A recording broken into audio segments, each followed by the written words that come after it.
Hello mes chers amis, ici Pauline Léniaud, j'espère que vous allez bien et bienvenue dans une nouvelle leçon. Alors vous le savez, les leçons, c'est tous les mercredis.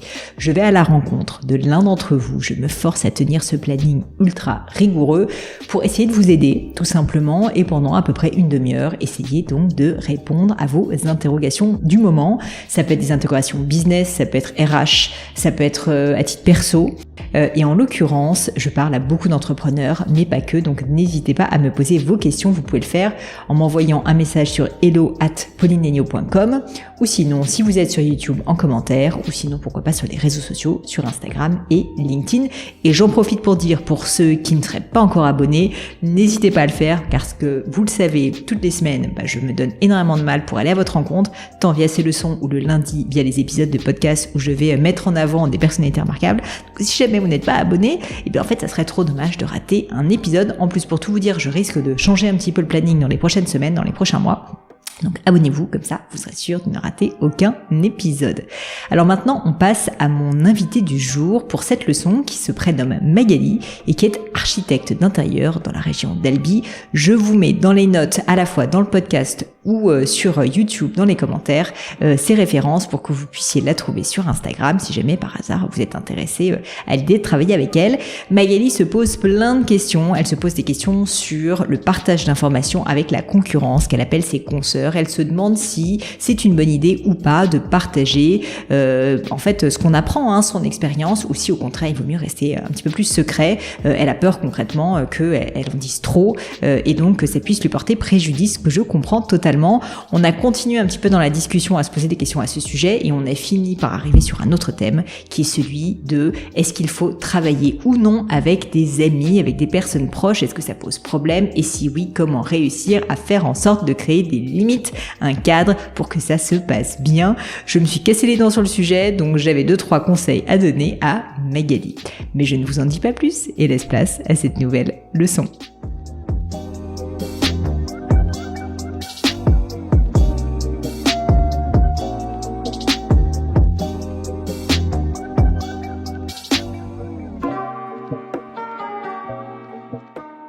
Salut Magali. Salut Pauline. Je suis enchantée d'être avec toi. Merci beaucoup d'avoir accepté l'invitation puis d'avoir posé ta question. Merci à toi d'avoir accepté aussi parce que j'avais déjà envoyé quelques questions qui n'avaient pas été validées et celle-ci était la bonne. Écoute, on essaye toujours avec mon équipe de faire en sorte de ne pas reprendre des questions qui ont déjà été posées. Or, comme ça fait maintenant depuis combien de temps ? Ça doit faire 3 ou 4 ans que je fais les leçons quasiment toutes les semaines. Donc, il y en a quand même un certain nombre qui ont été, qui ont été éditées. Et donc, voilà, il faut toujours essayer de se renouveler. C'est important. Alors, dis-moi justement quelle est cette question. Et puis d'abord, je veux bien que tu commences par te présenter, me dire qui tu es. Alors, je suis Magali Reynès. Je suis architecte d'intérieur à Albi. J'ai 39 ans et donc j'exerce depuis 8 ans et demi. Et donc ma question, c'est est-il possible d'être à la fois amie et concurrente alors explique-moi ça. En fait, je suis amenée à rencontrer d'autres architectes d'intérieur de ma ville dans des événements professionnels. Et certaines sont devenues des amies. Alors, je les qualifie plutôt de consoeurs. Du coup, c'est un peu plus joli que concurrente. Quand je dis amies, c'est que on partage notre vie personnelle aussi. Alors, on est entrepreneur. Alors, forcément, le personnel et le professionnel se mélangent. On peut parler de tout. Et ce qui m'a amené à cette question, c'est que dans ces événements, on peut évoquer les logiciels qu'on utilise, notre façon de travailler, comment on facture aussi nos honoraires. Et puis le contexte économique n'étant pas extraordinaire, on est quand même concurrente. On a été en concurrence sur certains projets, on l'a su des fois un peu avant, un peu après. Et donc voilà, ça m'a un petit peu interloquée. Je me suis dit, c'est une question pour Pauline. Enfin, j'aimerais bien avoir ton avis là-dessus, peut-être avec un peu plus de recul que moi. Tu veux dire, en gros, est-ce que c'est OK d'échanger des infos, d'avoir une relation avec des personnes qui, en pratique, sont tes concurrents? Exactement, parce qu'en plus, on a un profil très similaire, on a le même âge. Alors, c'est de jauger, en fait, comment savoir jusqu'où on peut aller dans ce qu'on raconte, parce que moi, je parle facilement de beaucoup de choses. Mais voilà, il faut arriver quand même à se mesurer parce que, on partage quand même des informations. Les logiciels, c'est quand même quelque chose qui peut être aussi propre à chacun, avec des qualités, voilà. Ouais, c'est une bonne question. Écoute, en effet, je te confirme qu'on me l'avait jamais posée, celle-là. Mais j'ai un peu réfléchi parce que j'ai eu le même cas de figure, en fait, avec Gemio, et même avec le podcast, à vrai dire, et mes formations, où j'ai déjà eu plein de fois, tu vois, des interactions, soit avec des concurrents joailliers, soit avec des concurrents dans le monde du podcast ou des formations. Et c'est vrai que c'est pas une question évidente parce qu'en fait, t'as à la fois envie, de partager, d'entraider aussi, enfin, de s'entraider. Souvent, en fait, on peut apprendre des choses aussi, donc ça peut être intéressant. En fait, c'est ça, c'est qu'on est vraiment dans le partage de compétences et en fait, c'est assez intéressant de pouvoir discuter avec quelqu'un qui a les mêmes problématiques quand on apprend sur un chantier. Là, c'est quelqu'un qui connaît vraiment le problème. Donc, c'est ça qui est bien, quoi.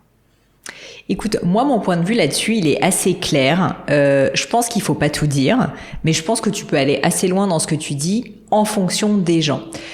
Bon, qu'est-ce que je veux dire par là? C'est que tu verras qu'il y a des personnes qui ont en fait le même état d'esprit que toi, qui finalement se disent que le monde est vaste, qu'en fait des clients, il y en a quand même globalement assez pour tout le monde, ou qu'en tout cas, vous allez bénéficier mutuellement, si tu veux, de ces échanges. Et donc, c'est des personnes qui vont être, on va dire, fair play, qui vont pas te tirer dans les pattes, qui vont pas utiliser, si tu veux, l'information qu'ils ont sur toi et sur ton business pour ensuite te la faire à l'envers, quoi, concrètement.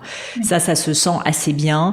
Et parfois, on peut se tromper et malheureusement faire tu vois une erreur sur quelqu'un, mais si tu le vois et si tu l'observes, évidemment je te conseillerais de stopper ce type de relation avec ces personnes-là. Moi ça a pu m'arriver, tu vois, de me rendre compte que quelqu'un avec qui je partageais d'une manière assez spontanée ce que j'avais appris, en fait réutiliser toutes ces informations pour non seulement me copier, mais même tu vois pour médire, on va dire, sur mon business. Donc ça c'est quelque chose, quand je l'ai compris, où je me suis dit ok, je vais prendre, tu vois, ma distance vis-à-vis de cette personne. Donc je dirais qu'à ce cas particulier, je sais pas si ça te concerne, mais où en gros, il faut quand même faire un petit peu attention. Oui, voilà. Non, c'est sûr qu'il y a... Mais dis-toi que c'est plutôt une minorité en réalité, et souvent ces gens-là, franchement, ça se sent un petit peu à distance, je trouve, qui vont pas être très très bien intentionnés. Et donc j'ai envie de te dire, pour les 80% des gens normaux comme toi, qui en fait cherchent eux aussi à progresser, moi je dis souvent en fait, je me compare pas tant que ça, parce que en fait, je me bats avant tout contre moi-même. Et finalement, ton business à toi, c'est contre toi et contre entre guillemets tes clients, ou plutôt avec tes clients, que tu vas essayer de progresser, plutôt que de te dire en permanence, en fait, est-ce que cette personne-là fait mieux que moi? Bien sûr que si vous êtes sur des business qui sont extrêmement proches, il faut que tu fasses attention à la concurrence. Mais je pense que si tu as une différenciation qui est suffisante, et ça c'est un point important, on pourra en reparler si tu veux, normalement tu devrais réussir, si tu veux, à te distinguer suffisamment pour que les clients au moins ils se disent, en fait je vais chez Magali et je vais pas chez telle autre personne. Et donc finalement tout ce que vous avez partagé, tout ce que vous avez appris en commun, c'est pas très très grave que vous ayez les mêmes choses et les mêmes sujets, parce que au final tu vas le faire à ta manière. Donc je dirais que le point important, c'est faire toujours très très attention à partager, si tu veux, des insights, mais ne pas copier, ne pas, comme on dit, faire du parasitisme. C'est ça le problème en fait du parasitisme, que ce soit toi qui le fasses ou cette personne, c'est que du coup si vous faites trop la même chose, oui, là c'est sûr que les clients en fait ils vont plus savoir chez qui aller. Donc si tu vois que la personne en face elle fait du parasitisme, c'est-à-dire que littéralement elle copie ce que tu fais et que tu constates que je sais pas si elle a les mêmes typos que tu utilises, comme tu dis, les mêmes logiciels, mais au-delà des mêmes logiciels, le même ADN, enfin dans un métier comme le tien, en plus en architecture d'intérieur, il y a quand même une notion de style qui est importante, donc a priori ça s'invente pas. Et je me dis que si cette personne copie ton style, là oui, déjà je pense que tu auras intérêt à lui parler et lui dire que un style c'est plutôt propriétaire, sans dire que elle va jamais a priori cette personne te dire qu'elle te copie, mais tu peux lui faire comprendre quand même que globalement tu as observé que qu'elle te suit peut-être un petit peu toi à la trace, et puis toi en fait ça va te forcer aussi à progresser et à innover et à faire différemment. Il y a quand même pas de secret. Oui, en fait c'est vrai que alors pour le moment on a des styles quand même différents, on a des profils similaires sur l'âge, etc. Mais en fait, on a quand même un style différent. Mais c'est vrai que oui, effectivement, ce qui est intéressant, c'est ça, de marquer la différenciation aussi auprès des clients et de mettre en avant des choses qui, moi, sont plus importantes pour moi dans la façon dont j'aborde les projets, etc. C'est pour ça que moi, mon point de vue, je suis quelqu'un qui est pas très, c'est pas que je suis pas compétitive, mais c'est que je considère toujours qu'il y a suffisamment s'il y a suffisamment de différenciation et que tu fais les choses à ta manière, un client le saura. et donc viendra soit te voir toi parce qu'il préfère ta manière de faire, soit ira voir l'autre personne parce qu'il préfère sa manière de faire. Mais disons qu'au moins, si tu veux, il y aura pas tellement de sujets sur est-ce qu'elle m'a copié, est-ce que Non, tu vois, j'ai trop on n'est partagé pas et tout. là-dedans. C'est vrai qu'on est assez différentes. Enfin, il y a plusieurs personnes du coup, mais chacune est différente, donc c'est vrai que c'est pas forcément sur le style. Mais en fait, je me suis aussi posé la question par rapport aux réseaux sociaux, parce que sur les réseaux, c'est vrai que c'est bien de montrer comment on travaille, le matériel aussi qu'on utilise. Et là, j'élargis par rapport aux personnes dont je parle. C'est vraiment la concurrence plus générale. C'est que je me dis, ah oui, mais si je montre ça, parce que des fois j'ai mis du temps à trouver en fait mon matériel, mes logiciels, et donc là c'est tout le monde qui peut le voir, et je sais pas si c'est toujours pertinent. Je comprends. Alors, en même temps, ça te positionne comme experte. Je sais pas si tu sais, mais moi, par exemple, alors je me suis peut-être tiré une balle dans le pied, mais personnellement, je pense que ça a été plutôt positif pour ma carrière. J'ai publié énormément de contenu. Bon, déjà sur Gemio, comment j'ai créé Gemio, etc. Mais même pour le podcast, par exemple, j'ai carrément fait des vidéos sur YouTube pour expliquer tout le matériel que j'utilise, comment je monétise. Enfin, j'allais assez loin dans le détail, et tout est vrai, en plus, dans ce que je dis. Il y a plein de personnes, je me rappelle, qui m'ont dit, mais Pauline, t'es complètement folle, t'es en train de révéler tous tes secrets. Pour moi, c'est pas vraiment ça, en fait. Le secret, c'est pas ça. Le secret, c'est la manière dont je vais faire l'interview. C'est comme si toi, si tu veux, l'identité de ce que tu fais, était dépendante de ton matériel. C'est pas le cas. C'est toi, en fait. C'est ton style. Et donc, je pense qu'il faut pas se tromper de combat. Là, finalement, quand tu partages ce genre de choses, tu le partages, il faut que ça ait un but. Donc, ça peut être de l'échange, par exemple, tu vois, avec d'autres personnes, et donc qu'elles t'apprennent des choses à l'inverse. C'est sûr que si c'est uniquement toi qui donnes, bon, au bout d'un moment, tu vas en avoir assez.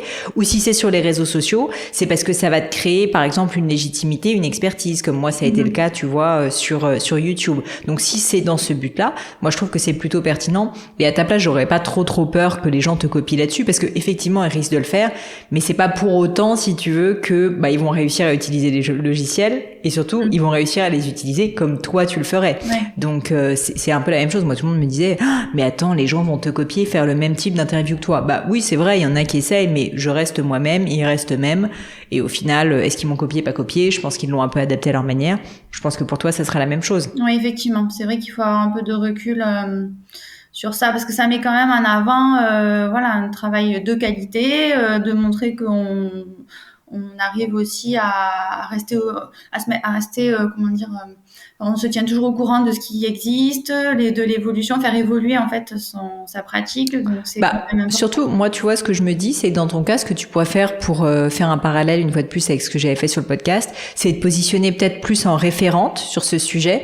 C'est-à-dire que si tu crées des contenus en montrant que c'est assez propriétaire, que c'est toi qui a, entre guillemets, mis le temps, trouvé, tu vois, cherché ces logiciels, que t'as réfléchi à des techniques particulières, ça c'est assez intéressant, même d'un point de vue client ou d'un point de vue de ton image de marque, on va dire, dans le métier. Je sais pas si c'est utile, mais disons qu'au moins ça va te positionner comme experte de ton domaine et comme quelqu'un de référent dans ton domaine. Et donc même si t'as des personnes qui te copient entre guillemets derrière, en fait tous ceux qui ont regardé les vidéos vont se dire oui, mais en fait entre guillemets ils ont copié Magali, ou ils se sont inspirés de Magali, un peu comme moi avec le podcast, où aujourd'hui, notamment grâce à ces vidéos et parce que j'ai été une des premières à les faire, il y a beaucoup de gens qui continuent à me dire c'est formidable, c'est grâce à toi Pauline que j'ai lancé mon podcast. Et donc ça crée une sorte de dette si tu veux, et au-delà de la dette, une reconnaissance, tu vois, une reconnaissance qui fait que ces personnes-là vont parler de toi plus spontanément, et que d'une certaine manière, c'est comme si je me positionnais pas vraiment à leur niveau, puisque c'est moi qui leur ai appris, tu vois. Et je pense que pour toi c'est aussi intéressant, parce que ça te positionne en fait par rapport à d'autres, par rapport à des concurrents, comme la référente. Et ça, c'est toujours intéressant d'être positionné comme une figure d'autorité. D'accord. Oui, ça, il faut que j'y réfléchisse. Bon, en tout cas, pour tout ce qui est 3D, il y a tellement de concurrence que c'est difficile d'être référent. Mais bon, voilà, après, c'est quand même un domaine qui est assez concurrentiel. Et puis, bon, il y a l'intelligence artificielle qui arrive, etc. Donc, il y a beaucoup de choses sur lesquelles il faut rester vigilant, chercher à monter en compétences, etc. Donc c'est pour ça que je pense qu'au final, le fin mot de l'histoire, c'est que je me prendrais pas trop la tête là-dessus. Moi, je le ferai à l'instinct. T'as l'air d'avoir bien la tête sur les épaules et que, en gros, si jamais tu sens que, en fait, partager t'apporte, bah fais-le. Si jamais ça te fait du bien déjà à titre perso, franchement, parfois c'est juste bête à dire, mais c'est bien. Peut-être que ça va t'apprendre des choses sur ton métier parce que justement, il y aura des échanges, tu vois. Et puis si jamais au bout d'un moment, tu te rends compte qu'en fait, c'est un peu du temps perdu, que t'as toujours l'impression de donner, que en fait, juste c'est du temps que tu ne passes pas sur ton business. Bah arrête de le faire. C'est un peu, ça revient à la question des gens qui me disent est-ce que c'est important de réseauter? Bah en fait faites-le si vous sentez que c'est utile pour vous, ou si c'est pas utile, non, ça sert à rien de le faire, tu vois. Oui, parce que ça c'est du temps. Exactement. Et donc, je pense qu'il faut le faire dans une juste mesure. Moi, typiquement, ce que je fais, c'est que j'ai quelques amis dans le monde de la joaillerie ou dans le monde du business avec lesquels j'échange assez régulièrement. Quand je te dis assez régulièrement, tu vois, c'est une fois tous les 3-4 mois, hein, donc c'est pas non plus tous les 4 matins. Et donc, ça me permet de garder un peu ce contact, tu vois, et cet échange. Émilie Duchesne, par exemple, en fait partie, alors que c'est une concurrente directe puisqu'elle a créé Thea Jewelry, donc qui est une marque de joaillerie. Alors, on n'est pas exactement sur les mêmes business, puisque elle est quand même plus sur du vermeil, des choses comme ça, mais en fait on est quand même très proches et j'adore ce qu'elle fait et je crois qu'elle apprécie ce que je fais et on adore se donner des conseils, des échanges, se parler du marché. Donc moi personnellement, tu vois, je trouve que c'est pas un problème, c'est juste que j'y consacre pas non plus toute ma journée, quoi. Je le fais, je te dis, une fois tous les 4 mois et plutôt en mode on se fait un dîner entre copines. Oui, c'est vrai qu'en fait moi je pense que ça m'a amené ça m'a tiré vers le haut quand même d'avoir ces échanges-là avec d'autres personnes parce que dans la façon de facturer, j'avais ma façon de faire et puis du coup ça m'a ouvert à d'autres solutions. Et puis c'est vrai que de voir que les autres travaillent, ont beaucoup de projets, ça booste quand même et ça amène du positif. Ouais, et puis il y a autre chose aussi, je trouve souvent, c'est, je sais pas si tu l'as constaté, en fait on se rend compte qu'on a tous un peu les mêmes problèmes, et donc ça permet aussi de relativiser, tu vois.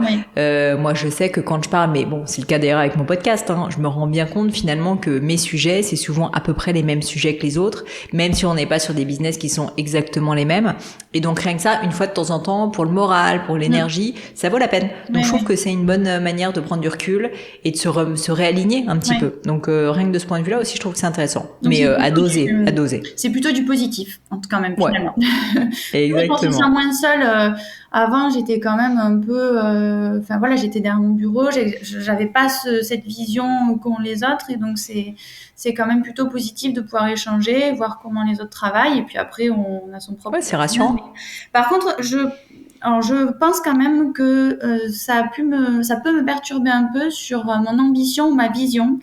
Parce que quand même il y a une comparaison, alors pas de compétences parce que je pense qu'on est toutes compétences, on a fait toutes de longues études pour ça, donc c'est notre métier depuis longtemps, il n'y a pas de doute là-dessus, mais je ne saurais pas trop comment le dire, mais sur l'ambition, je me dis est-ce qu'on peut vraiment tout dire parce que c'est des choses qui sont propres à soi et les projets d'une personne à l'autre peuvent être différents et je me dis des fois cacher, peut-être ne pas dire les choses et peut-être les cacher.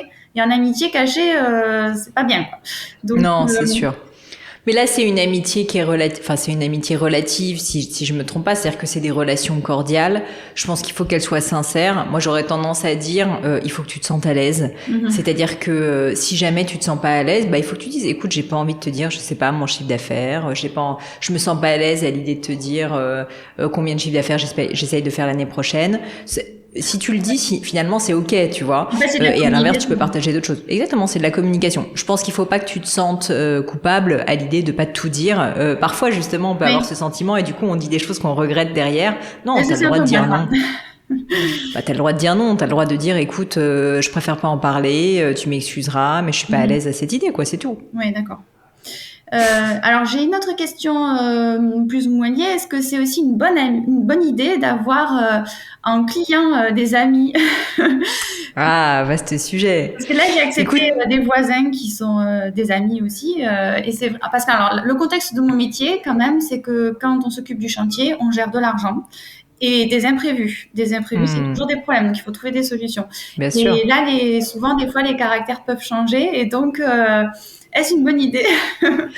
Alors tu vas te rendre compte, moi aussi je le vis, hein, tu sais, et notamment avec Gemio, j'ai déjà énormément d'amis qui ont passé commande de parfois très très beaux bijoux, 20, 30 000 euros, donc en plus il y a une certaine pression, c'est comme toi, c'est des gros budgets. Et donc la question c'est est-ce que c'est ok de le faire ou pas? C'est pas toujours facile et tu vas te rendre compte qu'il y a certains amis qui comprennent très bien que en fait il faut un peu séparer les choses, on va dire, entre l'amitié et le business, et qu'en fait là vous êtes dans une relation maintenant professionnelle et que donc il faut qu'ils te traitent d'une manière professionnelle et vice versa. C'est pas pour autant que tu peux pas leur faire peut-être un petit prix parce que t'es ami, etc. Mais je veux dire globalement quand même vous rentrez dans un comme si vous étiez dans une d'autres règles du jeu qui sont les règles du monde professionnel, et ça je pense que t'as intérêt à d'emblée, si tu veux établir ces règles du jeu et dire en fait quelles sont les règles en fait avec lesquelles tu travailles habituellement avec tes clients pour éviter de faire trop de passe droit et trop de choses qui t'emmèneraient dans quelque chose où tu serais inconfortable et où tu pourrais le regretter.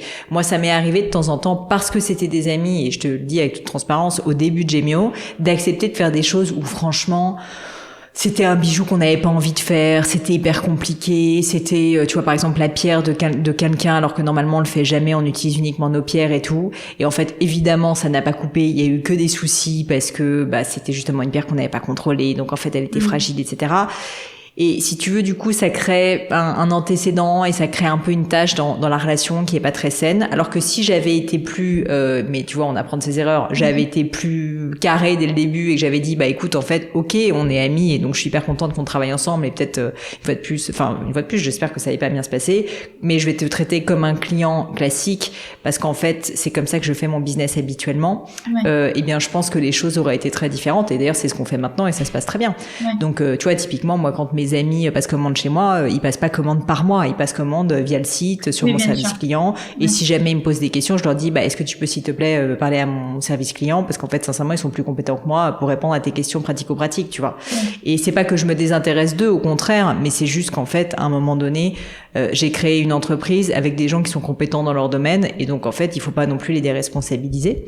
Et je pense que toi de la même manière il faut que tu assumes dès le début de dire qu'est-ce qui est ok, qu'est-ce qui n'est pas ok. Il faut garder le même processus, la même Exactement. façon de procéder, enfin voilà, comme on fait d'habitude, le devis comme il faut, les étapes les unes après les autres, avec facturation. Tu sais, les Américains, ils ont ce terme absolument extraordinaire qui est les boundaries. Les boundaries, ça veut dire les limites. Faut créer en fait des limites et c'est un peu la même chose. Et le problème en fait des relations amicales ou de couple dans le professionnel, c'est qu'on a l'impression que les limites sont poreuses et il faut bien faire en sorte qu'elles ne soient pas poreuses et qu'elles soient clairement délimitées justement. Il faut créer des boundaries, comme on dit, pour faire en sorte qu'il n'y ait pas de problème. Parce que sinon, tout va devenir un peu un sujet de discussion. Ah, mais tu vois, t'as pas fait ça, et du coup, il va remettre en cause ton amitié, alors que ça n'a rien à voir, tu vois. C'est juste que professionnellement, en fait, toi, t'y perds, par exemple, toute ta marge, ou que, du coup, ça devient plus intéressant pour toi. Donc, en fait, il faut faire attention, et moi, mon conseil, c'est, je te dis, dès le départ, de mettre ça au carré, pour qu'il n'y ait pas de mauvaise surprise. Ouais, d'accord. Oui, bien expliquer aussi comment on travaille. Exactement. Le pro et voilà. Si jamais tu vois, t'expliques un peu comment se passe habituellement un chantier, de quelles sont les différentes étapes, le processus, etc. À quel moment t'as besoin de validation, je sais pas, les risques, s'il y a par exemple un budget qui est dépassé, que tu dois leur demander une validation, enfin tout ce que t'as l'habitude de gérer avec tes clients habituels, que tu fasses exactement la même chose si tu es avec eux, parce que dis-toi que c'est d'autant plus touchy que c'est des personnes qui parfois peuvent mélanger dans leur esprit votre relation professionnelle et votre relation personnelle. Et toi aussi d'ailleurs. Bon, en fait, la clé, c'est toujours la communication. À peu près surtout, je vais te dire, dans la vie, Magali. Et la transparence et la communication et le fait de prendre beaucoup, beaucoup de soin, justement, à être dans la clarté. Ça, c'est quelque chose que je dis beaucoup. On en parlait au début. Tant être clair vis-à-vis de toi-même sur tes différenciations vis-à-vis de tes consoeurs. Comme ça, en fait, t'auras pas l'impression que vous marchez sur les pieds. Être clair sur ce que tu peux dire ou ce que tu peux pas dire, ce que t'as envie de dire, ce que t'as pas envie de dire quand tu partages des informations. Être clair vis-à-vis de clients qui sont des amis. Je pense vraiment, c'est un exercice qui est pas facile, mais de se forcer en permanence à clarifier. Et parfois, en fait, on clarifie pas parce qu'en fait, soi-même, on s'est pas posé la question et qu'en fait, c'est pas clair pour nous. Oui, mais du coup, vrai. c'est un travail, c'est un petit effort, mais je t'assure, ça fait vraiment la différence et ça fait gagner beaucoup de temps après. Oui, d'accord. Voilà. Merci. Eh ben écoute, ravie en tout cas si j'ai pu t'aider. Dis-moi, bah alors quand même pour les personnes qui nous écoutent, si jamais ils cherchent quelqu'un pour les aider en architecture d'intérieur, qu'est-ce que tu peux nous dire? Où est-ce qu'on peut te trouver? Alors, je travaille quand même plutôt localement, mais bon, Ouais. après, T'es sur Aix, tu disais, c'est ça? non, à Albi, à côté de Ah, Toulouse. Albi, pardon, excuse-moi. Donc bon, voilà, c'est quand même plus simple d'être local parce que j'ai des entreprises avec lesquelles je travaille et pour Bien les sûr. ouvriers d'un chantier, c'est plus Et simple. tu vas jusqu'à où dans la région d'Albi? Jusqu'où Je à peu tourne près à si peu près on... 1 heure autour. Ok. Après, si c'est un projet sans le suivi des travaux, là en ce moment, je travaille sur des maisons au Pays Basque, donc tout est possible. Ah ouais. Voilà, puis bon, on peut toujours trouver des solutions, mais voilà. Et puis sur Instagram, on peut voir mon travail aussi. Donc mon compte c'est magali.atelierwow parce que mon entreprise s'appelle Atelier Wow. Voilà. Trop sympa. Et Eh ben écoute, je redirigerai vers ton compte Insta. Et puis pour ceux qui nous écoutent, si jamais vous êtes dans la région d'Albi, plus ou moins proche, n'hésitez pas à contacter Magali si vous avez un projet de rénovation immobilière ou d'aménagement. Je suis sûre qu'elle sera ravie d'y répondre. Merci Magali, beaucoup. je te remercie 1000 fois pour ton temps. À bientôt. Merci, à bientôt.